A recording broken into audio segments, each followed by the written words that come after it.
everybody. What's got three letters and is getting sued? AMC. AMC. AMC. AMC. AMC. Okay. Hi, everybody. I'm Connor McGraw. Welcome to Phantom Zone. This is Hunter Davenport coming at you live. I'm Alan. We have this... Wait. Oh. God motherfucking damn That was fucking fast. We were just doing intro. I thought things were going to go a lot slower than I... No, we were busy debating on whether or not we were going to get a guest. Oh. You want to Oh, start okay. again? You just want to start No, again? no. No, keep this. That's That was fine. perfect. Yeah. All right. This show is not off the rails in any way, shape, or form. Nope. I mean, No, told we were actually going to talk about AMC getting the shit suit out of him by a whole bunch of fucking people. by literally First. every showrunner / producer in the Walking Dead history. Oh, no. I mean, Oh, no. that... We're going to talk Hey. about that first, then go into Preacher. Karma. So I guess we can keep that. Yeah. Probably do 30 minutes apiece, something like that. So, yeah, let me get the article pulled up in front of me real quick. But it seems like... It's Darabont, Glenn Mazzara, Kirkman, Galen Hurd, The and David Kirkman is Alpert. the big one. Like, the Kirkman thing is huge. Yeah, Kirkman he's- coming on being like, fuck this show is kind of a big deal. Herd is also a kind of a big deal because she's like a company woman. So the fact that she's like, fuck this, that's a big deal. This is... I think most people are like, yeah. And they're not taking this seriously. They need to. Yeah, it's kind of a big deal. Because the survival of the show may depend on this lawsuit. Yep. Because Yeah. right here in front of me, potential damage could reach $1 billion. Yeah, and They can't do a show if they lose $1 billion. Well, Holy shit. that's what this more in focus. That's not just the show. That's the network. Yeah, And that's not just the network. That's the wider company. So AMC, I don't remember their larger title name, but they are also part owners of IFC, BBC America, and another channel that I can't remember off the top of my head. They're like AMC and IFC, but they do like they do something else. I really can't remember, but yeah, it's those networks. So imagine not getting Doctor Who in America anymore and having to wait for PBS to show it. Yep. Ooh. And Ooh. no more IFC Midnight, and I think IFC Midnight, one of the stronger independent studios out there buying really cool indie horror. and this doesn't sound like something that's got some like translucency to it. This sounds like AMC straight up fucked off on contracts. Ooh, that's bad. The wording I have here, it says defendant AMC entities explored their vertically integrated corporate structure to combine both production and the exhibition of The Walking Dead, which allowed AMC to keep the lion's share of the series' enormous profits for itself and not share with the plaintiffs as required by their contracts. Ooh, what the And- fuck? So it sounds like they pyramid schemed all these fucking producers.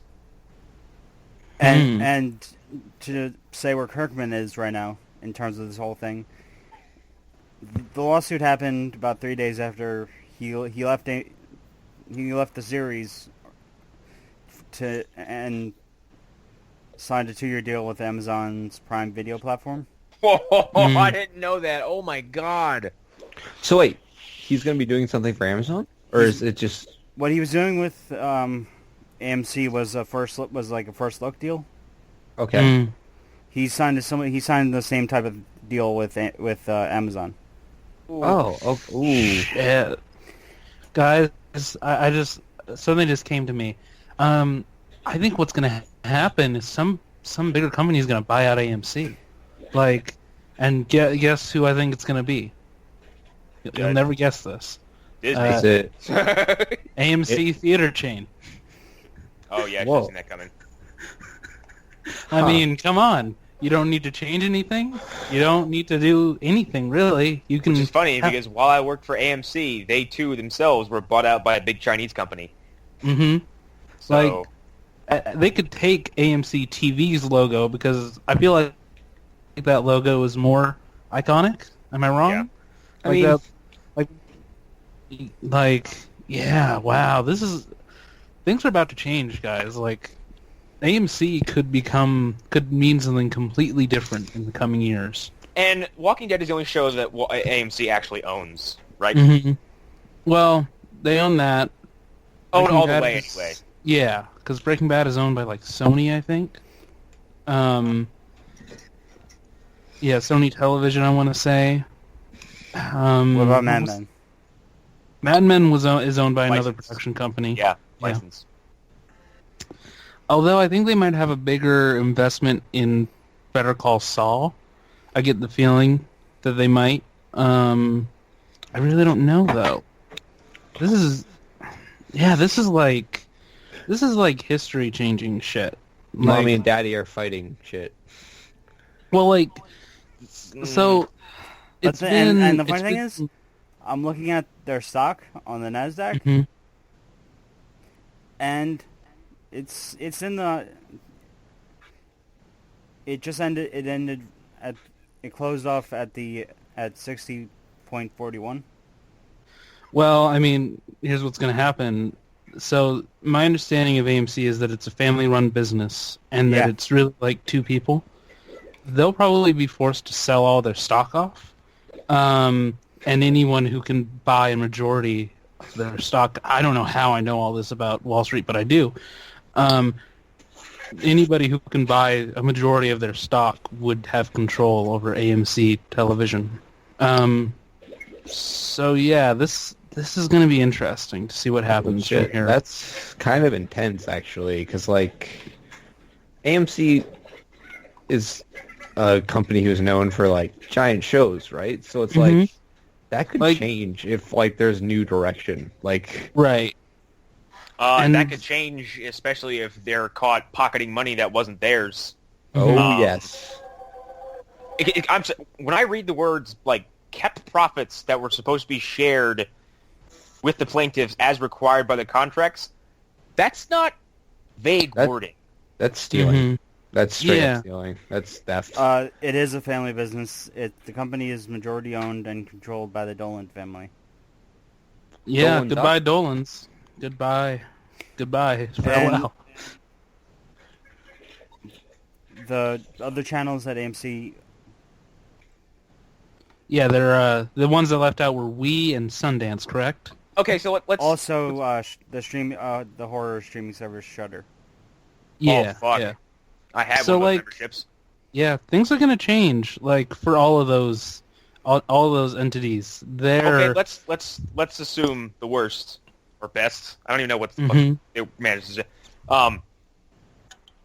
What if this goes through and Kirkman and the bunch win? What happens in the future when people will go to, or AMC approaches people to go work with them? What happens when AMC goes to approach? if it's the same ownership. Let's fucking just make up a fantasy scenario here real quick. What happens if AMC approaches someone for, I don't know, a fucking Savage Dragon TV show? Well, it won't Are happen. they gonna look at him and go, "Fuck you"? If the current leadership stays, nothing will get made. Nothing will be produced. I'm gonna If make a they wrestling leave- comparison just because it's timely and They'll it's go Yeah. back to where they were it's- about 15 years ago. It's no. I'm good. Well, on the wrestling thing, the TNA became GFW, and GFW just changed their contracts for talents. So GFW now gets 10% of any outside bookings and gets 100% of all merchandise sales. Ooh. That's a Ooh. fucked up thing to do to your talent. that That is taking money from them based on their likenesses and taking money from them for outside appearances that have nothing to do with them. Right. That is setting a very bad precedent for anyone who may want to work for that company ever again. And Mhm. if AMC maintains the same kind of ownership, it's the same thing. Right. It's going to set a bad example for anyone who want to do business with these people ever again. And if they change, depending on who takes ownership of them, it could completely change the kind of programming that AMC puts out. Yep. Yeah. Like AMC right now, they sort of hold this position of being FX's only direct competitor. Yep. Because you can say what you want about other cable networks out there. AMC Like- allowed people at Breaking Bad to say fuck once a season. Yeah, totally. And that sounds kind of, pedestrian, or it sounds kind of juvenile. it's kind of big for network TV standards. I got another thing that's gonna from about 5 years ago. When Dish Network, that whole thing happened with them. Oh, when Dish Network fucked over TNA? No. Or everybody? When Dish Network was gonna, when they said they were no longer gonna carry the AMC networks. Oh yeah, that's right. Citing that AMC networks charged an excessive amount in retransmission consent payments. Oh, okay. Huh. Sounds like trying So to make up for money that you're not giving to producers. So has AMC been nickel and diming people for a long time? Mm-hmm. Sounds like it. I mean, depending on how this goes, this could either be the best thing ever or the worst thing ever. This will be, I can say, like, Walking Dead, would rest in peace. The show would be fucking dead as a doornail. It would probably be canceled on the spot. Or it would become a shell of what it is now. Yeah, it would become season 2 for the next 10 years. Oh boy! Like, in one location with no actual locational tension, nothing. Right, like if NBC Universal buys AMC, AMC will become Esquire Network. God fucking damn it! I'm still angry about that. Or, I mean, there's so many different possibilities. FX could buy them and just shut them down and have no direct competition anymore. Unless USA is going to make more Mr. Robots, which turned bad in Season 2. Like, this could be very bad. Fucking rake you with the coals for that. But I've never seen the show, so I can't say anything about it. I feel like anybody who knows the show agrees with me that True Detective Season 2'd pretty hard. Yeah, oh boy! It Flash Season 3'd. Yep. I still like it. Yeah. I mean, if you liked it, that's fine. But I was done when... Spoilers for Mr. Robot from a year ago. But the prison reveal really just pissed me off quite a bit. So... But the point is, AMC is like... This is like if Showtime was revealed to have been dicks for the last 30 years, and everybody knew it, and everybody was suing Showtime so that HBO would have no more direct competition. That's what this would be like. It would, like, if you're going cable company, being in the same market, AMC has been FX's biggest competition as far as quality and as far as the amount of shows that they produce per year and how well they produce them. They're the ones who have always been neck and neck. And no AMC means FX's quality could go down, so we get less Legions in the world because they don't have to compete as much. Okay, so, listen to this. In their own lawsuit, Darabont and his CAA agents are leaning on financial experts to make the case that the series should be imputing up to $30 million per episode, which over 7 seasons would represent a staggering amount of money that AMC isn't booking in revenue. Also, they are one of the big reasons you don't see The Walking Dead on other channels syndication-wise. Not in America, at least. Yeah, it's because of how much AMC charges for one episode. Mm-hmm. Also, I just read a paragraph that said, like, basically it says, they're trying to... The last sentence is, AMC entities unilaterally took upon themselves the right to run an unlimited number of runs of The Walking Dead in perpetuity on all AMC platforms. Yeah. Yeah. Jeez. Like, the best possible scenario I can see from this is, like, Netflix decides to buy AMC or something, like... And that's even, like, a shoddy proposition because they're in debt. And this isn't, like... If I'm a judge, I'm not. But, like, if I'm a person who's looking at this from the outside, and I see a massive company who's probably supposed to pay a bunch of people, and I see, like, producers and company people stepping forward and going, they owe us a fuck ton of money. Yep. If it was one person, I would go, they're pulling a Taz? Yeah. I don't really know what that means. Talking about when Taz left TNA about it like 2 years ago when because he wasn't getting paid. Let's not compare any company to TNA ever because TNA couldn't even pay their talent properly. And when I say couldn't pay their talent properly, I mean they couldn't figure out how to fucking mail them checks. Okay. Yeah. I'm not making that up. That's a true story, actually. Yeah, that happened. They fucked up mailing checks.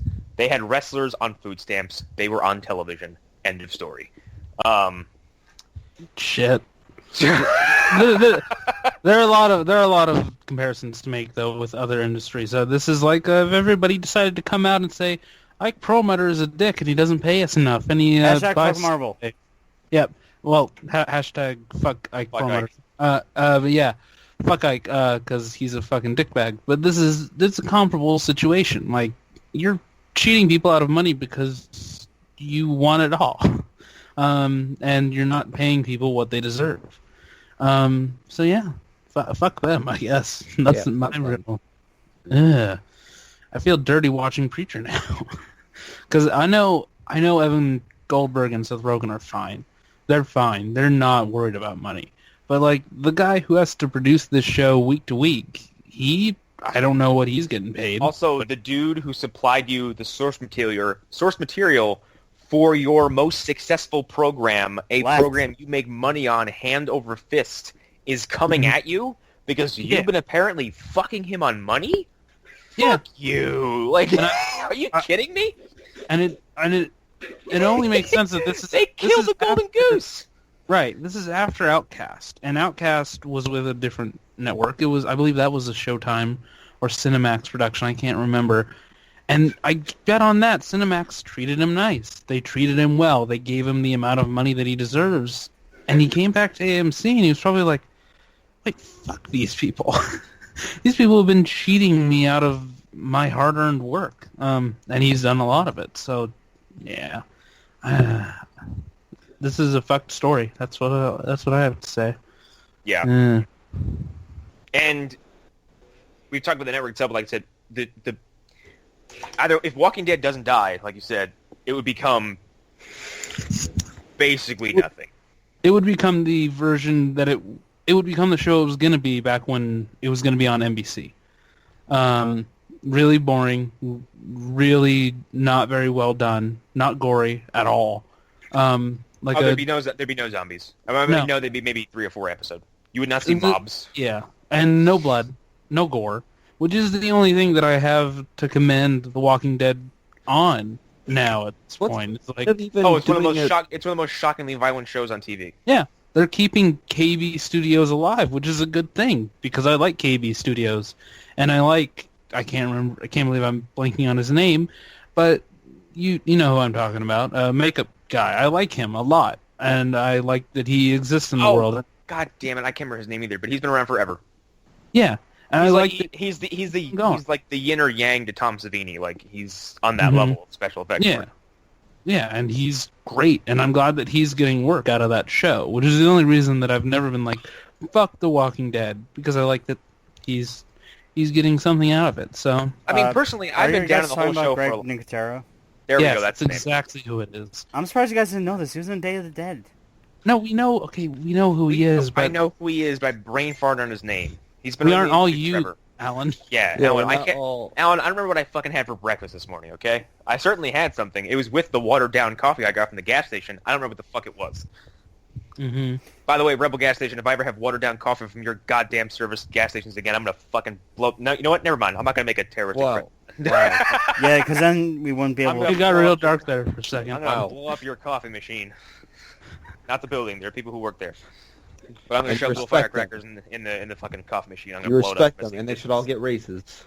Well, not all of them. Oh, once they make good coffee. Yes, make some goddamn good coffee. Stop watering it down to get some more money out of me. Just like AMC. Topical. I feel you. Just like how Walking Dead would be watered down if they lose this lawsuit. I mean, everything would be watered down. Yeah, I mean, what the fuck would happen to Preacher? Well, okay, here's the thing. So I said that thing about Seth, God damn it, Seth Goldberg. No, Seth Rogen, Evan Goldberg. Seth Rogen, Evan Goldberg. I don't know why I can. Seth Goldberg, that's a different man. He exists though.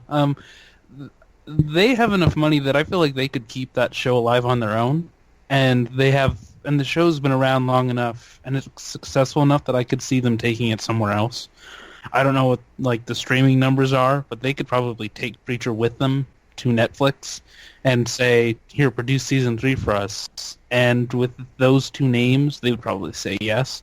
So Preacher would probably live on, because I don't think AMC owns Preacher.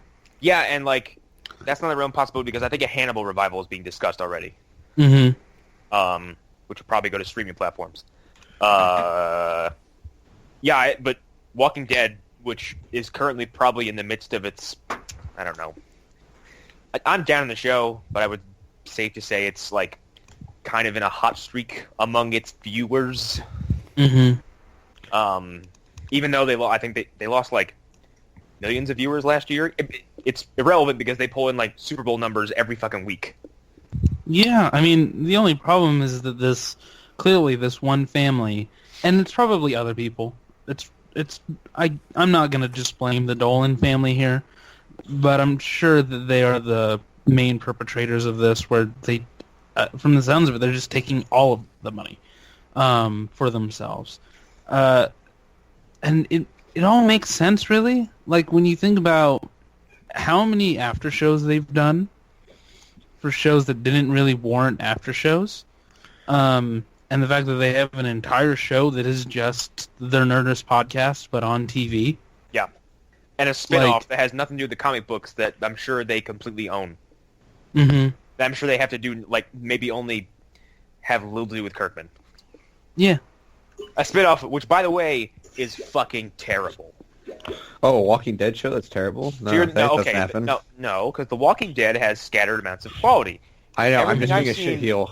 Everything I'm seeing from Fear the Walking Dead has been fucking trash. Yeah. Again, Also because just like The Walking Dead, I don't want to turn this into a hate fest on both those shows, but this is just a valid complaint I have about both. There's no end game in sight for either of these shows. The Walking Dead is basically just going to continue in perpetuity until whatever the fuck. Until Robert Kirkman dies. There's no end game. There's no path set for the characters except a bloody death. That's it. Yeah. Kirkman has said that he has an ending in mind when the time comes. Okay.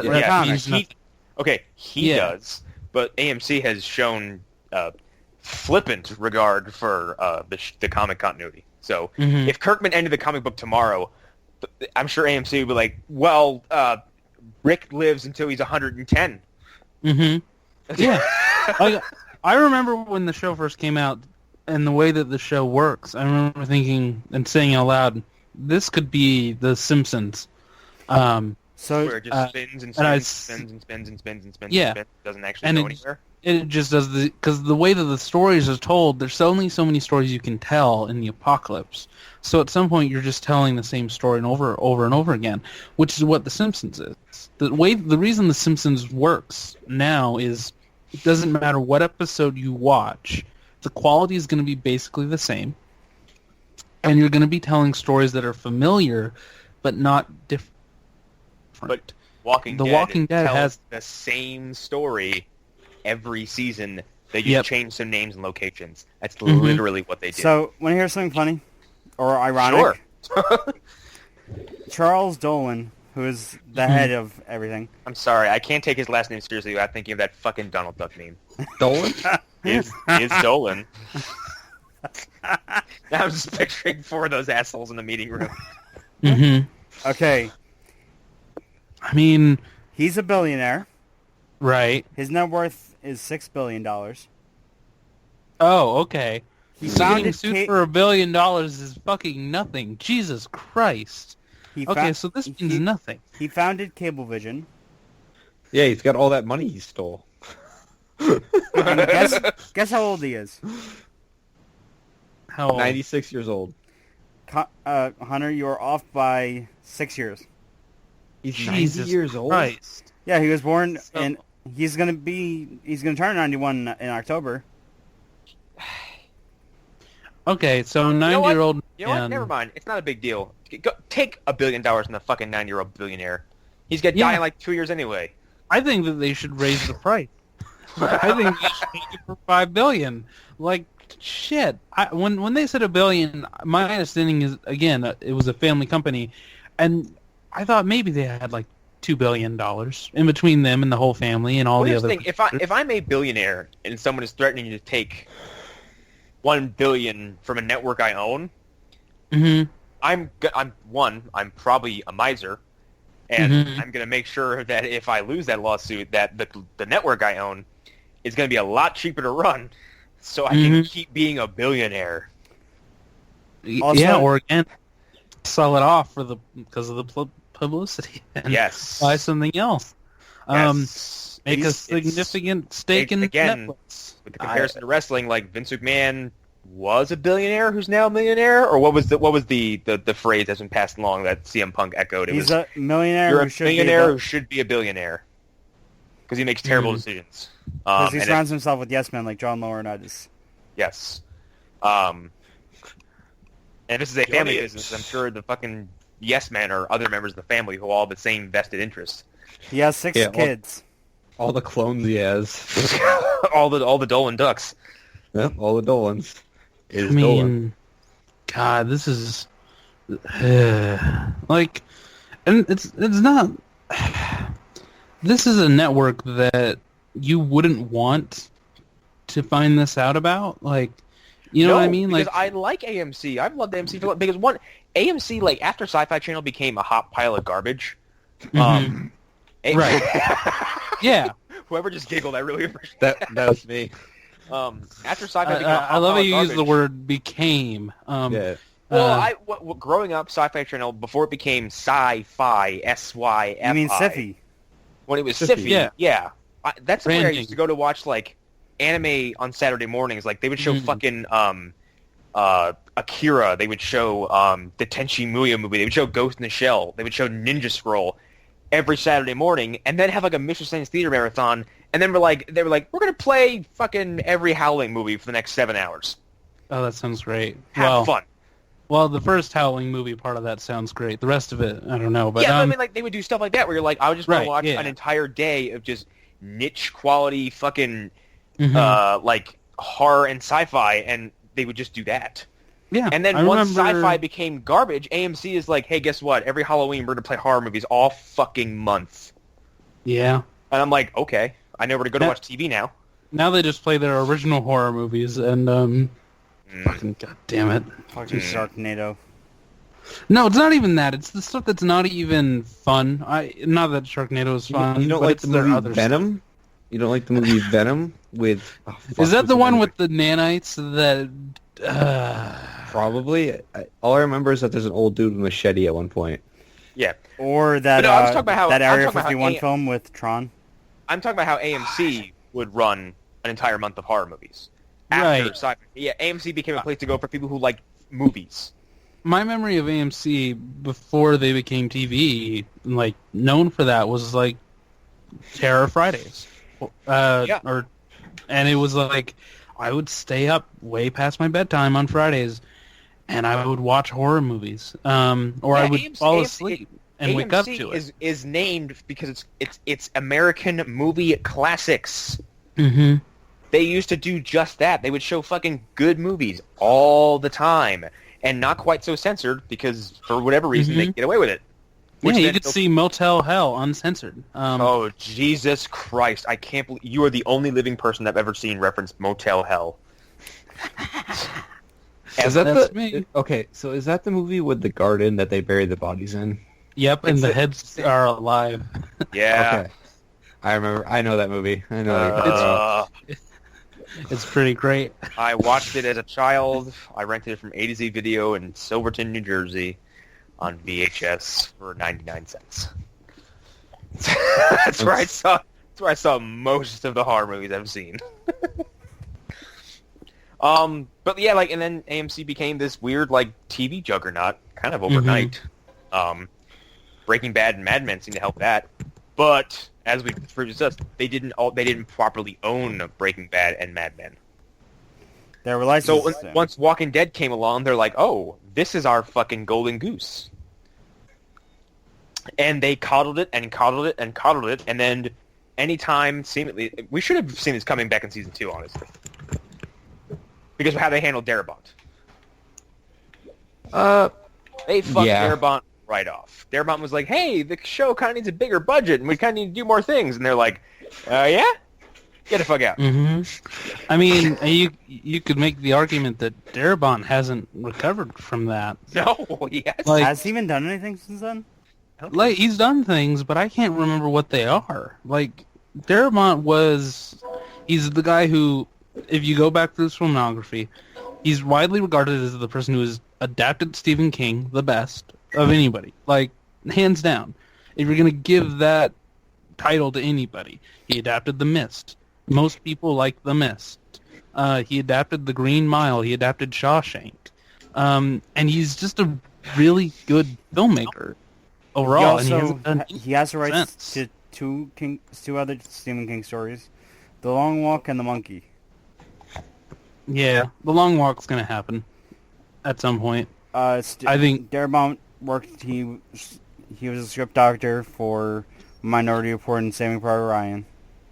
Those are pretty good movies to be script doctors for, because they turned out pretty well. And he wrote an early draft of Indiana Jones and the Kingdom of the Crystal Skull.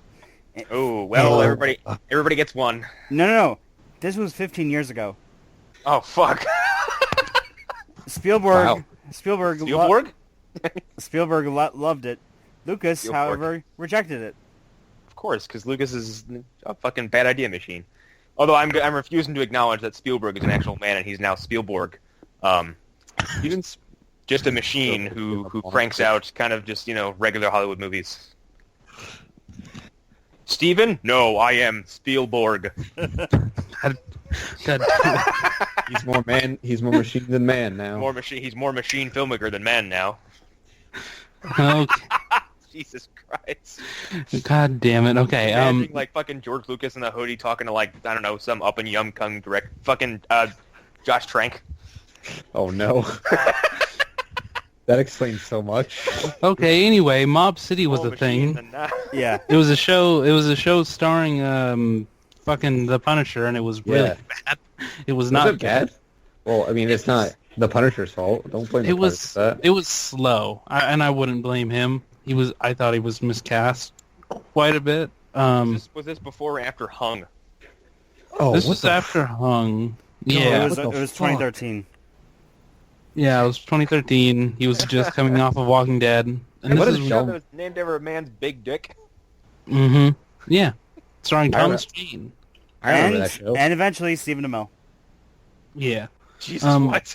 Yeah, he was on that. What the fuck? Why Yeah. would they put Stephen Amell in that show? I have no idea. I didn't know Stephen Amell was a thing to anybody until Arrow. At the time, he was playing the evil male prostitute. He wasn't evil, he was just an asshole. Wow, that's funny as fuck. You know what I mean, Alan. The bad guy male prostitute who you're not supposed to root for. The antagonistic male prostitute. Yeah, because Because that's a thing. You know. That's a thing that happened. The Spielborgian villain. The fucking... yeah. God damn it. That's a new thing now. Okay, I think Evil male I think we can transition into Preacher now. Yeah. Now that we've... Speaking of AMC... Right. Preacher happened and pigs flew! Mm-hmm. And God, that was amusing. Not for long, though, because then What's-His-Face killed everybody. Airstar killed everybody. It's like, what a miracle! Everybody here must die. Uh-huh. I love it. I also liked, I think it may have been episode 8 or this one. When they cut to how things are going back in hell. Right. That's 8, I think. Okay, I'll save it when we get to it. When you watch this together, it blends together like a kind of a fucking like a movie. Yeah. Are you referencing how hell works and how they keep having power outages and shit because there's a do-gooder down there and they're not supposed to have one? Yeah. I'm talking about how quickly it just turned into Oz. Eugene's fucking tattoo. Yeah, I mean, Tracy and big fucking thug letters. Yeah. To be fair, there was a lot less. I'm trying to find a polite way to say this. Gay rape. There was a lot less of that in the show, so I guess it's not fully Oz, but yeah. Just wait, we'll get there. There's a lot happening. Alan, there's a bunch happening. It'll turn into Oz. Yeah. A bunch happening that you guys can keep talking about because I gotta run to the bathroom real quick. Yeah. I'll be back in Okay. a few minutes. Let's keep this shit afloat, guys. Yeah, I really like these 3 episodes more than the previous 3. I I've been enjoying the entire season. I thought I got a little slow there. I really did not care about Victor and his stuff. That was not interesting to me.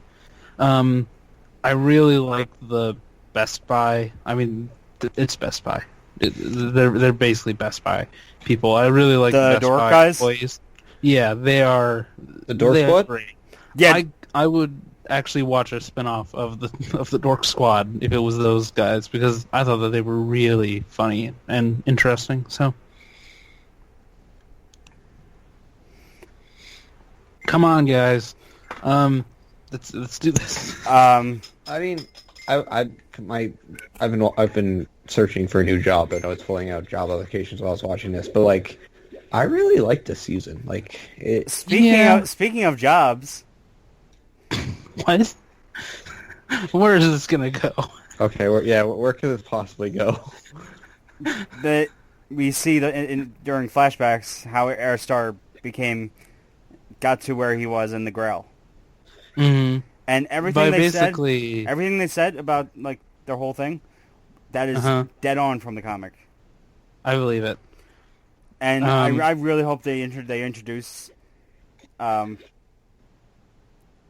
the last descendant of Christ. Mm. It looks like they are. Because I think they might eventually. No, I'm talking about the comic version. Because what they did in the comics was they treated it the way the Targaryens treated it on Game of Thrones. Oh, okay. So inbreeding. Oh boy, yeah. Ooh. So I don't want to say the R word, but let's just say. Oh. Yeah. Oh, okay. God damn it. That's how that sounds like Preacher. Also, there's. I'm imagining Jesus riding a dragon, and it's the only image that I'm into it. I'm into it. Yeah.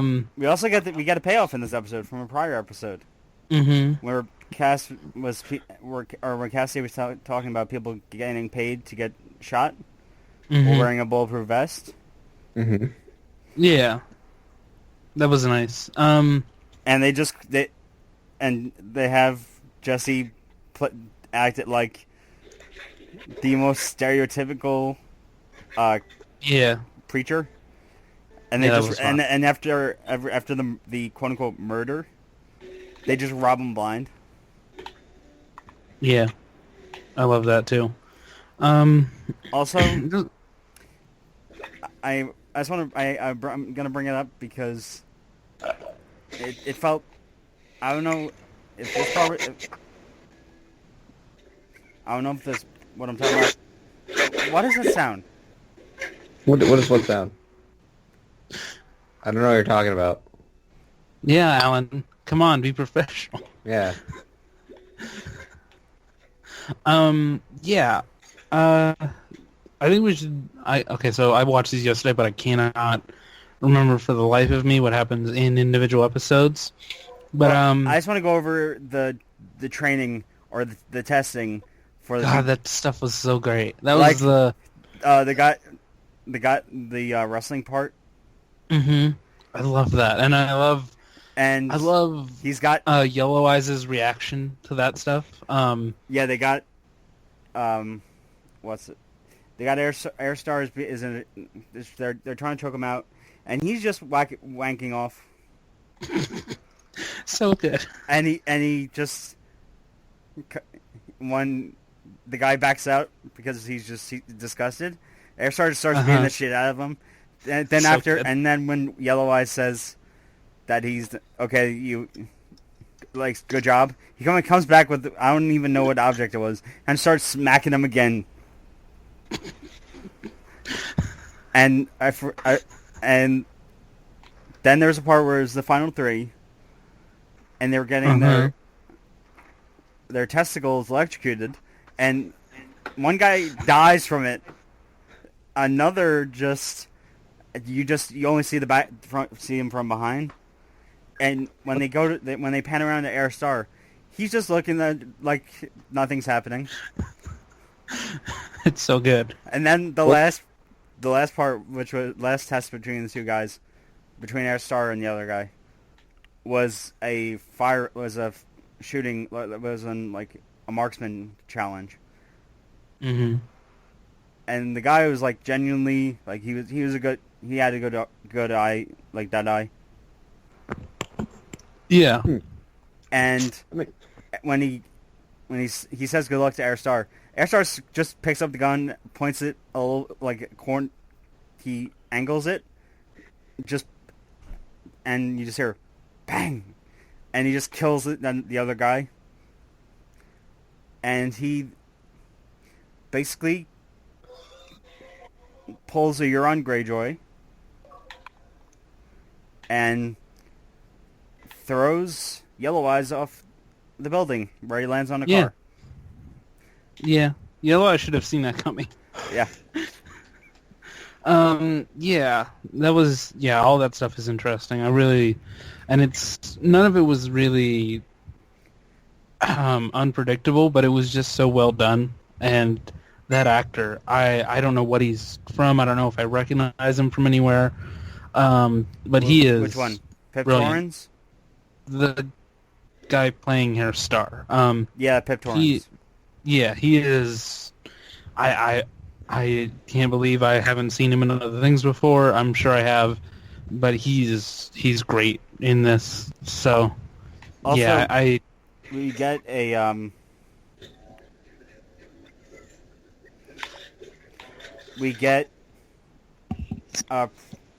two preachers giving their views of how the world is. More, and it's a doomsday preacher. Mm-hmm. Yeah, one of a corner guy who shouts at people and goes all Rorschach. Yeah, and Jesse does the whole. I have a friend I have a parishioner who was thinking about selling his soul, even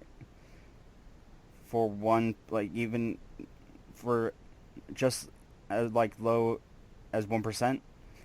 Mm-hmm. And the street preacher goes, "If you're looking for signs that of the end of the world, it's men selling their souls." Which I love that line. Yeah, that's a pretty good line. Yeah, there's some really great stuff in these episodes. I really like that sort of corner preacher guy. I thought him and Jesse had really excellent chemistry. And that scene was that's the kind of scene that I think makes Preacher special, is those little scenes between Jesse and a random person who's just really interesting. So yeah, that was fun. Also, we find out that Dennis is dying from congestive heart failure. Yeah. And he wants Cass to bite him to make him so he can live forever. Yeah. And Cassidy's going back and forth. He goes back and forth on it. Yeah. I knew he was going to do it, but it was the way that they did it with the opening in the 1940s and that nursery rhyme and the ending when he's just slowly walking around the bed and the look on Joseph Gilgan's face. This is a good show, and these last 3 episodes really reminded me of how good it is. And we haven't even talked about Tulip and what's going on with her, and how she's having nightmares, extreme PTSD. Mm-hmm. And she can't even sleep. Jesse has to use the word on her in order to get her to sleep. Yeah, well, the word also. But yeah, I love it. I love it so much. Yeah. Where's Connor? Where's Connor? He's probably taking a shite. Oh, great, Alan. Thank you for clarifying that. Or washing his cock. What? Back in a minute. I was quoting Joseph Gilgan from when he was on Misfits. A shite? Okay. Interesting. All right. Let's go on to episode 8, Holes. We aren't really even going episode by episode. Yeah. I thought, yeah, well, I thought a lot of the stuff in these episodes did blend together, like Connor said earlier. I really like, though, the attack on their apartment by the soldiers in white. No. That's episode 9. I don't care. That was really good, and I thought that was a really well done scene. I liked the lack of sound and how silent it was, and that they were able to not put in random music that would have made the scene less intense or less interesting. And I really like the moment where he tells that guy to shoot his friends. That was really fucked up. But because you're like, you know what, I don't care. These are bad guys, and I'm fine with it. So yeah. And I like that they're just like staking Cassidy over and over again. Like, why won't he die? Yeah, that was interesting. We find out, and there's also the stuff more of the stuff going on in Hell with Brodus Clay, since he's Oh yeah. God. And when I say Brodus Clay, I mean Tyrus. And by Right. Tyrus, I mean George Murdoch. And by George Murdoch, I Uh-huh. mean, who gives a shit about this guy? Oh, God damn me. But I just want to. Yeah. There's one scene from episode 8 that I really found very Garth Ennis-y. Right. The extrapolator scene. Yes. God, it's so good. And And the performance that Dominic Cooper is giving. yeah, It's so good. and a play on the whole on the words that I told you I was going to come for you. It's so good. He's like, he's doing like B-movie acting. Oh And wait, he's where are we? Episode 8. We're talking about the extrapolator. When they put our space into the extrapolator, and the then hole?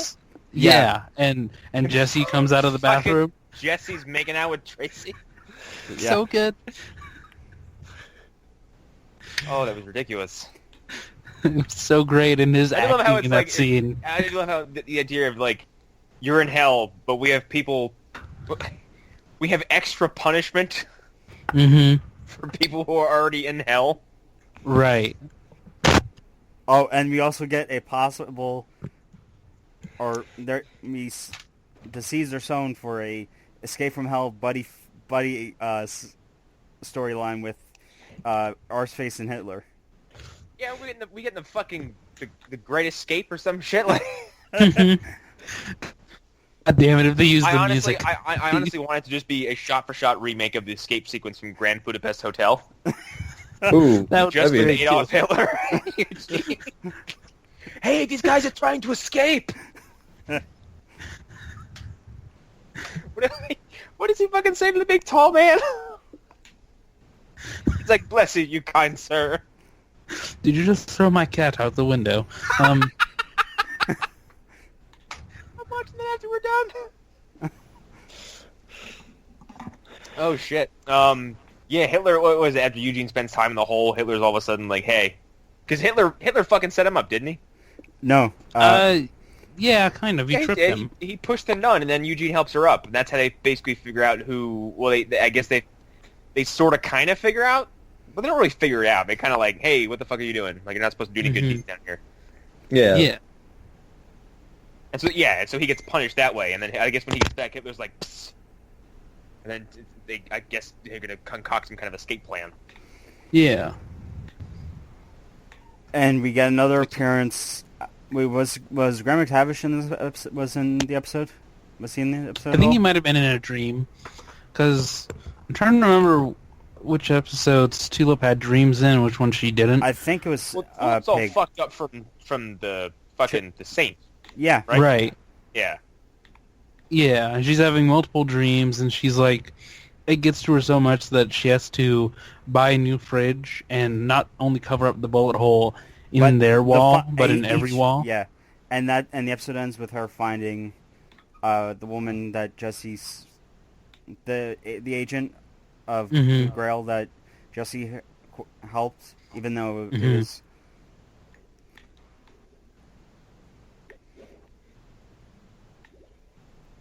That's because what? They find I forgot what her name was, Oh yeah. I don't know her name either. and Let's just also call her the blonde-haired woman, I guess. I loved how Even though she's not quick, blonde. how fucking quick it was, like the transition between wardrobe. How impossible that is. Mm-hmm. I don't remember this, what you're referencing, but Every- again, ev- I blasted through this One- most of the day. There'd be a knock at the door, and there'd be two people in there, and the woman, the Grail agent, would be in her white suit, and a second later she'd open up the door, being a completely different outfit. Yeah, whatever, TV. This also a show where we have a man who is named Assface, who's currently in hell. And there's Hitler. And there's Hitler, so people changing their clothes real fast. Is Although certainly within the realm of possibility. on the list of things that are annoying me, it definitely is not. Yeah. Or I'm going to start calling you... Never mind. I'm not going to call him out in the show. But I'm sure... Cinema Sins. For sure, our pre-show banter, you know exactly who I'm talking about. Hi. I'm sure he knows who it is, too. Anyway. That was... Was that the end of episode 8 or 9? That was at the end of episode 8. Episode 9 opens up with the night vision scene. Where the agents from the Grail try to kill Jesse, Tulip, and Cassidy. Oh, and it doesn't fucking hair star. There's some reason they don't. I can't remember what it was. It's because Jesse uses the word, or uses the Genesis on one of the Grail soldiers, and has him kill the ones that are basically attacking Cass. Oh yes, I'm a big fan of his And comic booky superpower. And right as he's about to say, or what right as he says, he wants to find out. He's trying to find out from the guy who he is, where he's from, and then Dennis comes out of nowhere because he got turned into a vampire by Cassidy. He acts like he went from acting like an old man to a newborn, and basically spears the guy into a closet, and just starts going to town on his neck. Yeah, that's because vampires don't age. So him being in an old man body means nothing. Right. It would immediately negate any of the damage that time has done to his body. He may look like an old man, but he's going to fuck you up. Yep. I mean, for all intents and purposes, he is a newborn. He's a newborn vampire. And there's another. He's a fledgling. What if we've learned anything from the popular film Twilight? There's also. I gotta tell you, I don't know what I learned from fucking Twilight, except for how fucking important it is to have a boyfriend. Yep. And That is not the be only able to fucking handle. lesson. Yeah, not being able to handle situations by yourself. That's a good and thing. then what I learned is that when your boyfriend dumps you, go lay in the woods for 24 hours and cry. Yep. Yeah, and then eventually try to kill yourself multiple times. Yeah, To get his what a healthy attention. movie to watch. Mm-hmm. Yeah. God, it's a good thing we never have to do Twilight reviews. Oh God. my god. It wouldn't be reviews. They would just be me on a hot mic It would be a saying things that could possibly end my career. It would be a machine gun burst of me just spitting shit on the entire franchise and Stephanie Meyer. Mm-hmm. 'Cause I think she's a toxic woman. Anyway, Yeah. I don't want to get into that here. 'Cause I don't know wanna- why I brought us there. Yeah. But let's- my brain. let's new go for bars the and No balloons. Means Yes scene. Oh well, that stuff was pretty funny. The fact that they ordered him male prostitutes. By mistake. But since he's German, it's understandable why they'd make that mistake. Yeah. So yeah, that was a funny little scene. And he's just bored. And the thing is, he says the puzzle piece, and when he sees Jesse Right. Custer, like then just his name in the file. And I'm gonna make a guess here, and you don't have to confirm it. You don't have to say yes or no. My guess is that Hairstar killed Jesse's father. Again, Oh, okay. that's my guess here, or that he was somehow involved. Although he wouldn't have been a part of the Grail, so maybe his father was targeted by the Grail. Are you referencing what Hairstar could have found in his file? Mm-hmm. Okay. Yeah, because it would make sense for them to kill a preacher who was maybe getting too popular. No, But I no. don't get the feeling that his father was ever like super popular. I don't know. I was confused because I wasn't sure. Mm-hmm. So I messaged Eric and asked him if they were playing around with the source material, and he just replied with totally playing with it. Interesting. And he said, Yeah, I did. I can't remember where I did read, but they're pulling a Walking Dead and going in and doing a variation. Well, in which part? In the killing priests and killing people who would take Jesus's place, or in the direction of Jesse being the missing? What part is like going completely off the rails? Yeah, if The implication in the beginning of the episode, the flashback to John Custer. That's okay. So that stuff is off the rails. Okay, Yeah. I see now. Interesting. Huh. I did read there was a lot of like spot on stuff they yanked right from the page, and there was a few deviations. Mm. And I think like one of them was one of them was Cass's real name is ripped right from the books. Yeah, Pontius. Yeah. And we see him talking to the guy he was talking to in the pilot. After Oh, we did? Yeah. Okay. Oh, It's- yeah, we did. Yeah, same guy from Anvil. Ah. Well, not the guy living in Anvil. It's the guy in Ireland. Right. Yeah, And I got that. From who gave him strict rules not to make Dennis a vampire. Mhm. So And then he does after about, what, 3 Yeah. episodes of kicking around? Yeah. no, it was He only, does have a problem with it. He doesn't... It doesn't look like he came to that decision lightly, either. Because which Yeah. episode does he have that little meltdown in front of Tulip where he's like, being a vampire fucking sucks? It's episode 8. Okay. Yeah. Yeah. And He said- that scene was pretty well done, I thought. Yeah, Yeah. Joseph Gilligan really nailed it in that speech. Mm-hmm. He also just... He looks like someone who has beaten his body up for fucking 300 years. Just in an Yeah. attempt to make himself feel something. He looks like how I envision most junkies. Or how junkies I've actually met. Mm-hmm. Yeah, he definitely is that. Someone He's who treats his body like something that's completely disposable. His body's an amusement park. Yes. That's how he treats it, yeah. He says something like drugs barely work, and something like that. Oh, okay, yeah, like I can't remember the exact wordage, but he basically implies that like any kind of like high he tries to get to make himself forget that that everything around him just dies. It doesn't quite work.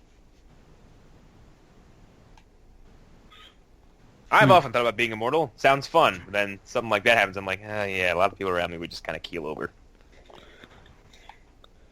I mean, I'd still do it. Look, I just want to watch the sun explode, all right?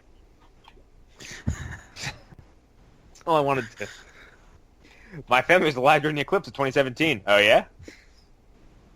I watched the sun go supernova. I say to this alien on a different planet because all the humans are dead. Yeah. So wait, you, so wait you a made minute, it to wait a the minute, wait a minute. end of the universe, but like not Sophie Turner, but what's her face? Arya or whatever. Arya Spoilers Stark? for Doctor Who season 7, season 9. 9. When you 9. said Arya, I assumed you meant Arya Stark, so I just Right. they're going Yeah, to I was fucking like, space now. what the fuck? No, the same actress. She's in Doctor Who season 9. Yeah, it's, Remember? A shielder / Yeah. me. She plays Lady Me, an immortal who, at the end of the universe, she's one of the last people alive. And it's, Maisie Williams, correct? Yeah. Yes. yeah. That was I don't know why we went on that tangent, but I'm weird. If you didn't notice, yeah. We're basically become Tangent, the podcast. I love it. Mhm. Keep I it do this love way. it too. Yes. That's how we do it, yo. We're an entire network of podcasts devoted to the big banter. That's right. Mm-hmm. Oh yeah. The big breakfast. Not related to the big breakfast at all, whatsoever. Every time I have a big breakfast now, I'm like, yes. Baron Corbin, you fucking failure. That's a wrestling reference. Are we done with Preacher? Is there any other news? I mean, I feel I like apologize for pooping the whole time. yeah, that was real fun. By the way, there's an actual skeleton in my bathroom. Did you make an offering to it yet? Spooked the shit out of me. Oh, isn't that? Yeah, that's Anthony, right? Like his bandages. Okay. So story about a friend of mine who's also I on saw, our I saw the whole podcast. thing on Instagram. Yeah, my friend Anthony was molded Are we in going to plug his plaster and podcast? tape. Yes, I was going to at the end of the story, Alan. Sorry. He got himself molded into a skeleton, plaster and duct tape, years ago by his ex-girlfriend, and it's like he's tall and like it's this big fucking lanky wrapped up skeleton that's got its arms crossed and like a fucking winter hat on, and my roommates propped it up in the corner of my bathroom. And last night they tried to get me, but like I was all fucking doped up on melatonin and 5-HTP, just ready to go to sleep, and just didn't react. Period. Like they even I even saw Ashley's phone pop out of the hallway to try to catch my reaction, and she got nothing. And then right when I got up earlier on the show to go poop, I opened the door, turned the lights on, and just let out a little yelp. Because it fucking got me. And his show, which is convenient enough because his show is a horror podcast called Irrational Fears. So guess what, Anthony? You got me. It took him how many years? It took I don't know how long he's been doing Irrational Fears, about a year now. But yeah, he got me indirectly. His bones got me. Told you to make an offering to it. I did. I left the fast food I had this morning in there with it. Okay, perfect. Oh man, I talk about shit way too much in this podcast. Okay, so we're doing plugs. Where's there? Yes. Yeah, I mean, I feel like we covered Preacher. Not much Yeah. in terms of story happened. Jesse's the missing puzzle piece somehow. Yeah, I don't- the episode ends with Airstar asking Jesse if he wants to if he wants to work with him. Oh, there was a bit of news that I was going to bring up real quick that we could talk about quickly. I guess there is speculation that Zack Snyder will return to Justice League production. I guess, But isn't Joss like redoing the ending and everything? well, I guess there might be some like maybe for the next movie. Okay, what is there left to do? Yeah. They were going to end the movie on a cliffhanger. Again. Yeah, like it says right here. It says it's reported at some sites that Zack Snyder may return to the Justice League fold in some form to help finish up the film. I buy that. I mean, I don't. Okay, I see. All right. Yeah. I see him being there as like a producer for like the last week to sort of make sure there's sort of a continuity of the production. Okay, hang on. This is coming from DCEU leaks. Jesus Christ, that was a phrase. Okay, so it's nothing? And I guess they have kind of a shit reputation. Okay, well, I guess it's nothing. I guess this is nothing. It was on Screen Rant, and they didn't decide to put this down there until like the last paragraph. Right. Yeah, I don't... Here's the thing. He left because of emotional reasons. Yeah. And Yeah. for a good reason. Like, If you leave for emotional reasons, the door is open for you to come back whenever you want. Yeah. Right. And I'd buy it if they wanted him to be there. Told to leave, which I'm sure some people might want to believe. Yeah, and him being there for the last week makes complete sense. Just to be there, Also, to to be there to fucking like put some closure on this goddamn hellish period of his life, Yep. and be there while the movie wraps up, so he can maybe have some kind of like thing to transition to after he's just gone through this like nightmarish situation of having to bury his own daughter. Yeah, and he's coming in for the week. Yeah, like he's coming in for the week where everybody's celebrating, everybody's happy because they don't have to shoot anymore after this week, or I don't know how much more time is left, but it's one of those things where like at the end of every day on the last week of a movie set, it's like a birthday party at the end of every day. Like everybody is smiling and happy, and then the last day is really like a party, and everybody is excited to be done shooting. So I don't disbelieve that he would show up at some point. Yeah, I don't think... I wouldn't blame him if he wanted to come back. And the cast loves him, so I'm sure he'll come back for some reason. Also, so because we haven't referenced him in a while, Pip Torrens was on Doctor Who. Yeah, I realized that after I looked him up. Yeah, Human Nature, Family of Blood. There was a Justice League rumor that came out recently that was... it was talked about last week, I think, that the reason there were reshoots was because the film was allegedly unwatchable. Okay. Allegedly is the big word there. Right. First of all, who's watching the movie? Yeah, exactly. Yeah, I guess according to Warner Bros. Executives, it's unwatchable. But first of all, I don't trust the words of executives to begin with. Nope. Yeah, because executives don't know shit about shit when it comes to what audiences like.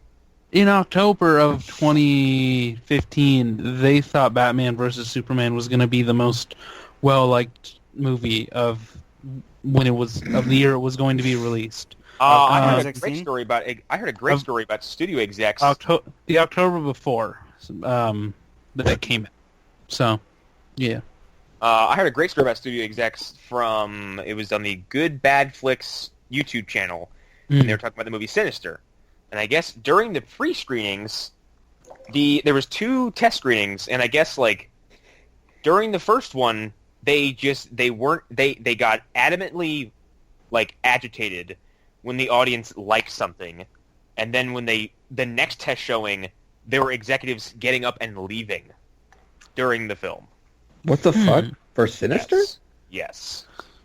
What? That's interesting. Which is fascinating. I'm pretty sure it's for Sinister. Which is fascinating because I saw Sinister, I was like, this is really fresh. Yeah, Sinister's a good movie. And fucking scary. Yeah, it is terrifying. That movie is disturbing, and it's all due to like ambiance and like sound. And Darth Maul. And the character design was I can't watch it. The character design is so creepy. The snuff films bother the shit out of me. I can't. They really got under my skin. But that's for a podcast about Sinister. But there's a long history throughout filmmaking. You can go where you can find anecdotal stories about studio executives and suits not giving a rat's ass or not knowing they're asking their elbow about what actually makes a movie that people like. Mm-hmm. So if the rumor is the executives got together and thought the movie was fucking unwatchable, maybe it was good. Maybe it wasn't unwatchable, and maybe or maybe this is a completely unfounded fucking rumor, and everyone just stop saying shit. Yeah, I mean, we have an inside man, and I don't think we've actually asked him about this. Maybe we should. I saw there was a thread in Pixels and Reels where it seemed like he's insinuating that this might be non-starter. Okay, yeah. So maybe our inside man does. He's giving us the lowdown. So yeah, maybe it's nothing. It sounds like nothing to me. And Yeah. even if let's assume it was. Let's assume it was unwatchable. Mhm. And they brought Joss Whedon in to change everything. How the fuck are we gonna know? Right. If the and story is also- it was so bad that Joss Whedon came in and changed everything, well, we wouldn't Mhm. know one way or the other if you told us or not. Yep. Yeah, and like, I mean, it's good that they're making the steps to change it, right? Like, yeah, maybe they did hold the reins too tight in the beginning, but they're taking the steps to make a good movie, and they're Yeah. learning from their mistakes, and that's almost more important, I think. Yeah, it's a good sign. Yeah. Mhm. I'm feeling positive about Justice League. I am too. Yeah. Like, I think it'll be better. Yeah. At the very least, it will be better than Batman vs Superman. Although I will say this, it is fair to say that our inside man, who will remain unnamed, he liked BVS a lot more than I would say all of us did. Yeah, but I think his reasons for liking it are valid, though. Like, That's true. Yeah. If I had a vested interest, like, because I was involved in the production of something, no matter Mhm. what part of it was, Right. I'd feel differently about it than most people too, and he has every right to feel that way. yeah, I mean, I like If- this if I podcast made a- more if I- than if- all if- other If podcasts. me and so yeah, exactly. If me and fucking 15 people contributed to a giant fucking painting, and somebody walked up and said it's shit, even though I only Yeah. contributed to 1/15 of that, I'd probably be like, okay, I'm a little mad. yeah, exactly. So I get it. I get it. Yeah, yeah, I may have been on the show and have spat some poo about Batman vs Superman, but I kind of love hate it. So I mean, I don't. same. I still I had a very still- complex relationship with that movie. I enjoy it on some level. It's just like I want to watch it again soon. Mhm. I don't do that for movies that I fucking hate. Right. Well, it's still a bad. I understand why it's bad. That's basically what I'm saying. One of those things you watch it and go, so right. Yeah. And then it's you're like, so you're like, this moment right here is perfect, and this next 4 are not. Especially when you watch the director's cut. Oh Like boy. that is an Oh boy. experience.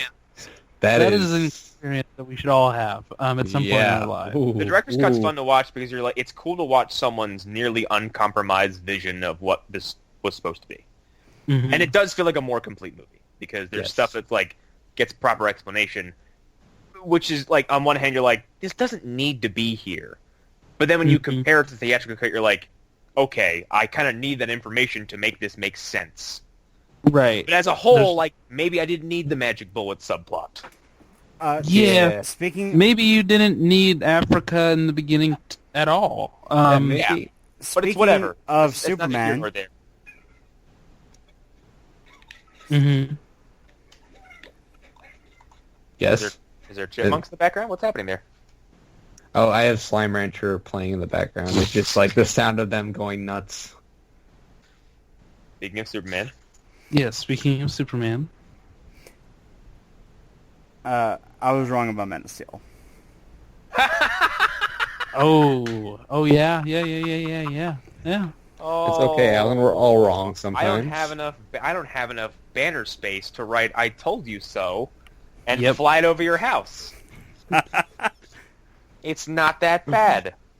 It's It has problems, but it's it's enjoyable, And, but- you know, it's weird when someone makes a judgment call on a movie they've only seen 30 minutes of, Yeah, really Mhm. strange, huh? and, especially when you judge it on its worst merit. Mm-hmm. This is Jonathan Kent because he's a fucking terrible person in that movie, and I'm glad he dies. You should let the horses die, Clark. Let the horses die. Should I let those kids on the bus just drown? Yeah, fuck them. And Lance. I just love how that's kind of like, That's the movie's legacy. yeah. Because it's like, So, There's like Michael Shannon acting his ass off, like Henry Yeah, Cavill Michael like coming out on his own, like being a really good Superman, like really cool action sequences. But It- most it- people were like, God, wasn't John Kent such a fucking chode? yeah. as much as it's a malign version of Superman, I think Man of Steel does some interesting things about him. Like, at the very least. Like how he just seems to be like he doesn't know what the fuck to do. Like Yeah. he's just some Yeah, dude. and once I started thinking about that, like I came around the movie a lot, and I was like, all right, yeah, of course he doesn't know what the fuck he's doing. Like he's just now allowed to use his superpowers unrestricted. So yeah, he's gonna act like a fucking bow in a china shop. Mm-hmm. Didn't yell at 9/11 feelings though. Oh yeah, that was interesting. Yeah. I'm like, hey Snyder, he's up on the fucking disaster porn here. And the giant spider that doesn't need to be there. However, I know where that came from though. That's We all know where that came that's from. fucking John Peters kicking the door in, going giant step mechanical step spider as he's spitting into the director's face, I once, and then he's dragged off by security. yeah, I once got into a street fight with a man. You can't catch me. Yeah. I don't want to what's the exact phrasing? And please, I'm not using this word to disparage anybody.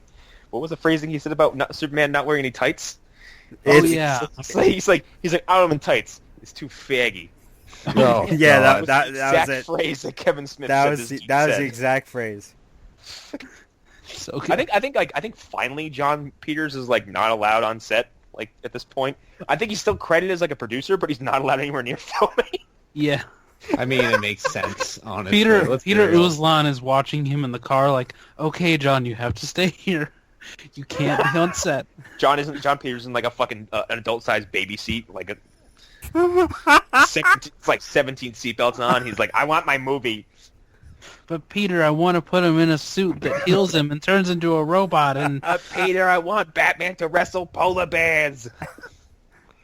What the fuck? I think we should do an entire episode about fucking the Superman Lives. Superman movie that was never Can we- never came to be. I Can mean- we please do that next? Like, yeah, we can. I mean, You know what? I'm all Yes, down for doing a that's- review of Superman Lives. I mean, You know what? Yes, because that sounds like a gold mine of just shit to talk about. mhm. yeah, let's do about that next week. Yes. please. Okay, then that sounds like a fantastic idea. So by the time people hear this, we should be recording that. So Mhm. hopefully everyone sticks around in the end to talk about that, to listen to that. But yeah, we can plug shit now. All right. So, all right, I'm Connor McGraw. You can follow me on Twitter at Westwood Commander. I'm getting new followers every now and then. I think you're listeners. I don't know. I'm definitely sure that the fucking magician who started following me is not a listener. No. He's the listener. I don't think he- yeah. I He's think a it's because listener. I'm in Las Vegas, and that's why. Listen, I know my fans. Okay. You know, He's a your listener. fans. You know, we're a bunch of sword-swallowing losers. Yes. Great. I'm glad I'm a podcast host. They're part of the Hunterage. Oh, I quit. God damn it. Has that term existed before today? No. Fuck. But we're definitely in it, Ugh. whether we want to be or not. That's I am right. I'm outraged. Somebody else plug their shit. You can follow me on Twitter at Davenport. Next Sunday, I will be recording an episode of Secret Sessions podcast.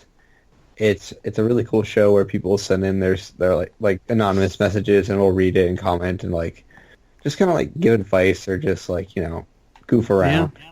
I'm And- glad she's bringing it back. I've been looking forward to that. Yeah, so. like I've known Ari for some time now, and like I consider her a good friend. So this will be interesting. Mhm. And yeah, that's about it for me. All right. At AAHaro on Twitter, you can follow me, hear my weird thoughts and my half responses to things, and yeah, so do that. And phantomzone.wordpress.com. Please go to the YouTube, subscribe to the YouTube channel so we can get a custom URL. So yeah. Also, the show goes up early there, so that's a thing. Also, if we have more people like subscribing, I may be more inclined to make YouTube exclusive content. Oh yeah, yeah, So maybe you should get on that. yeah. We need a successor to Video Game Minute. That's right. Rip. Speaking Or- of Video Game Minute, subscribe to Video Game Hour, the greatest Like a show in the fucking FM universe. radio host. Alan, that voice is the voice you should use from now on From for now all on. things. Everything. Yep, that's the only Alan we want. Yeah, that's the only Alan we know. No, that's Happy Alan, and he rarely is around. I mean, that's the voice. That's the voice that we should use for the movie special opening, as the announcer. I'm serious, but yeah. So that's the thing. Subscribe to the Big Game Hour YouTube. I just put up a day or two ago.